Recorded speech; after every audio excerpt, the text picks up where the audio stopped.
তো বন্ধুরা, আমাদের ভাত বসানো হয়ে গিয়েছে, সবজিও সব কেটে রেডি করে নিয়েছি। মাছের ঝোলের আলু কাটা হয়ে গেছে, ওটা ঢ্যাঁড়স দিয়ে আলু দিয়ে তরকারি হবে। এই যে ঢ্যাঁড়সও কাটা হয়ে গেছে।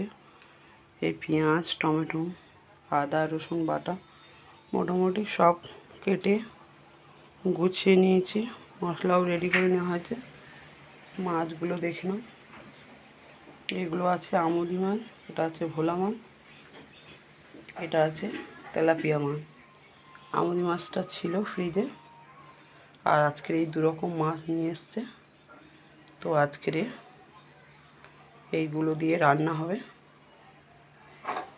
তো সব রেডি করে ফেলেছি, এবার গ্যাস জ্বালাবো, জ্বালিয়ে একে একে রান্নাগুলো কমপ্লিট করব। তো বন্ধুরা, তোমরা সবাই সঙ্গে থাকো আর দেখতে থাকো। ভিডিওগুলো দেখার অনুরোধ রইল, কেউ কাটবে না।